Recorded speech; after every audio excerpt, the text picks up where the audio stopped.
Hello, God bless from Up Ministries. It's me, Dick Jr. I am coming to you today to read you Isaiah chapter 13. Now, I prayed and I asked God to help me to speak with you today before I started this video. And I suggest that anytime you place yourself in God's word that you pray also. And that you ask him for knowledge, wisdom, and understanding just like I do. He's going to give them to you. And the reason why is because he wants us to understand what's in this book, okay, which is his perfect plan of salvation through Jesus Christ. So from creation to the last day, everything we need to know about sin and salvation through God's Son, Jesus Christ, is in this book, okay? So, that being said, let's go ahead and get started here in Isaiah chapter 13. The oracle concerning Babylon, which Isaiah the son of Amoz saw. Lift up a standard on the bare hill. Raise your voice to them. Wave the hand that they may enter the doors of the nobles. I have commanded my consecrated ones.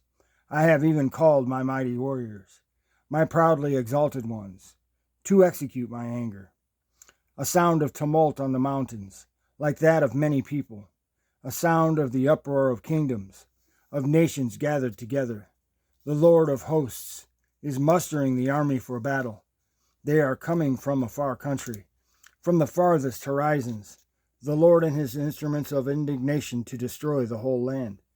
Wail, for the day of the Lord is near. It will come as destruction from the Almighty. Therefore all hands will fall limp, and every man's heart will melt. They will be terrified. Pains and anguish will take hold of them. They will writhe like a woman in labor. They will look at one another in astonishment, their faces aflame. Behold, the day of the Lord is coming, cruel, with fury and burning anger, to make the land a desolation, and he will exterminate its sinners from it. For the stars of heaven and their constellations will not flash forth their light. The sun will be dark when it rises, and the moon will not shed its light. Thus I will punish the world for its evil, and the wicked for their iniquity.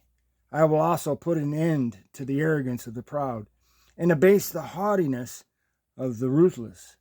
I will make mortal man scarcer than pure gold, and mankind than the gold of Ophir. Therefore I will make the heavens tremble, and the earth will be shaken from its place, at the fury of the Lord of hosts, in the day of his burning anger. And it will be that like a hunted gazelle, or like sheep with none to gather them, they will each turn to his own people, and each one flee to his own land. Anyone who is found to be thrust through, and anyone who is captured will fall by the sword. Their little ones also will be dashed to pieces before their eyes. Their houses will be plundered, and their wives ravished. Behold, I am going to stir up the Medes against them, who will not value silver or take pleasure in gold, and their bows will mow down the young men. They will not even have compassion on the fruit of the womb, nor will their eye pity children. And Babylon, the beauty of kingdoms, the glory of the Chaldeans' pride, will be as when God overthrew Sodom and Gomorrah. It will never be inhabited or lived in from generation to generation, nor will the Arab pitch his tent there, nor will shepherds make their flocks lie down there. But desert creatures will lie down there, and their houses will be full of owls. Ostriches also will live there, and shaggy goats will frolic there. Hyenas will howl in the fortified towers, and jackals in their luxurious places. Her fateful time also will soon come, and her days will not be prolonged. And that is all I have for Isaiah chapter 13. Thanks for listening. God bless.